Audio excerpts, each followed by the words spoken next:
আসসালামু আলাইকুম, welcome back to my channel zesty cooking video. আমাদের আজকের রেসিপি পরের তেলে খিচুড়ি রান্না। ওহ, ভুল বলে ফেললাম, মুরগির চামড়া ভুনা। তার জন্য প্রথমেই নিয়ে নিচ্ছি একটি প্যানে 2 টেবিল চামচ পরিমাণ রান্নার তেল। আপনারা যে তেল দিয়ে রান্না করেন সেটাই নিতে পারেন। এখন দিয়ে দিচ্ছি 1 কাপ পরিমাণ পেঁয়াজ কুচি। পেঁয়াজগুলো হালকা বাদামি করে ভেজে নেব। এখানে কিন্তু আমি খুবই অল্প পরিমাণে তেল ব্যবহার করেছি। আজ কিন্তু আমি আপনাদেরকে দেখাবো কি করে পরের তেলে খিচুড়ি রান্না করা যায়। এখন দিয়ে দিচ্ছি 1 চামচ আদা বাটা, 1 চামচ রসুন বাটা। এখন ভালো করে একটু নেড়ে চেড়ে মিশিয়ে নিচ্ছি। এখন কিছুক্ষণ রান্না করে নেব আদা রসুনের কাঁচা ভাবটা চলে যাওয়া পর্যন্ত। এই পর্যায়ে দিয়ে দিচ্ছি টুকরো করে রাখা আলু। এখানে আমি আলু ছোট ছোট টুকরো করে নিয়েছি। গরিবের রান্না আর এতে আলু থাকবে না, এটা তো হতেই পারে না। এখন দিয়ে দিচ্ছি স্বাদ মতো লবণ। কিছুক্ষণ নেড়ে চেড়ে মিশিয়ে নেব।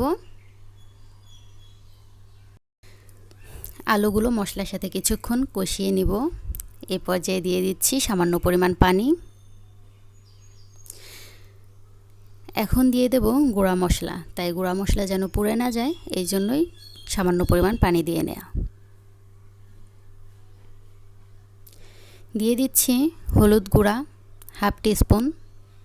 দিয়ে দিচ্ছি মরিচ গুঁড়া 1 টিস্পুন। দিয়ে দিচ্ছি জিরা গুঁড়া 1 টিস্পুন। দিয়ে দিচ্ছি ধনিয়া গুঁড়া 1/2 টিস্পুন। এখন ভালো করে সবগুলো মশলা মিশিয়ে নিব। গুঁড়া মশলাগুলো দিয়ে আবারও কিছুক্ষণ কষিয়ে নিচ্ছি। অনেকেই মুরগির চামড়া খেতে পছন্দ করে না, তাই ফেলে দেয়। এভাবে একবার রান্না করে দেখবেন, অবশ্যই আপনার ভালো লাগবে আশা করছি। এখানে আমি মুরগির চামড়া গিলা কলিজা ছোট ছোট টুকরো করে কেটে নিয়েছি আর ধুয়ে পরিষ্কার করে রেখেছিলাম। এখন ভালোভাবে নেড়ে মিশিয়ে নিচ্ছি। যারা এভাবে কখনোই রান্না করেননি তারা অবশ্যই একবার ট্রাই করে দেখতে পারেন, আশা করছি আপনাদের ভালো লাগবে। এই রান্নাটি রুটি অথবা খিচুড়ির সাথে অনেক মজা লাগে, ভাতের সাথেও খেতে পারেন। এ পর্যায়ে কিছুক্ষণ কষিয়ে নিয়ে ঢাকনা দিয়ে ঢেকে দেব। এই রান্নাটি করতে খুব বেশি সময় লাগে না। দেখুন অলরেডি তেল ওঠা শুরু হয়ে গেছে। আমি এখানে আর কোনো পানি ব্যবহার করব না। চামড়া থেকে যে পরিমাণে তেল উঠবে তাতেই রান্না হয়ে যাবে। আর আপনারা যদি ঝোল ঝোল খেতে চান তাহলে এর মধ্যে পানি দিতে পারেন। দেখুন অনেক পরিমাণে তেল উঠে গেছে। আমি আরও কিছুক্ষণ সময় রান্না করে নেব। এ পর্যায়ে দিয়ে দিচ্ছি গরম মশলা গুঁড়া। এখন ভালোভাবে নেড়ে মিশিয়ে নিচ্ছি। আর কিছুক্ষণ জাল করে নিব, তাহলেই রান্না হয়ে যাবে।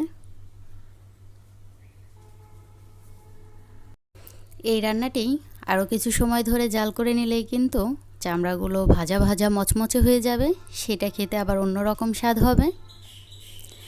এখন দেখাচ্ছি কি করে পরের তেলে খিচুড়ি রান্না করতে হয়।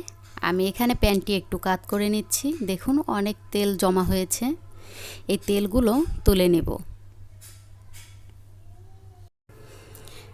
এখানে এত বেশি পরিমাণে তেল জমা হয়েছে যে এটা তো এভাবে খাওয়া যাবে না, তাই হয়তো বা ফেলে দিতে হবে। আমি তুলে রাখছি। এই তেল দিয়েই খিচুড়ি রান্না করব। আর সেই খিচুড়ির মধ্যে যদি দিয়ে দিই সামান্য পরিমাণ বিরিয়ানির গুঁড়া মশলা, তাহলে তো কেউ বুঝতেই পারবে না এটা খিচুড়ি না বিরিয়ানি। এখন একটি সার্ভিং বলে তুলে পরিবেশন করে নিচ্ছি। দেখুন এখনও কিন্তু পর্যাপ্ত পরিমাণে তেল আছে এর মধ্যে। ভিডিওটি ভালো লেগে থাকলে অবশ্যই লাইক কমেন্ট শেয়ার করবেন। আসসালামু আলাইকুম, আল্লাহ হাফিজ।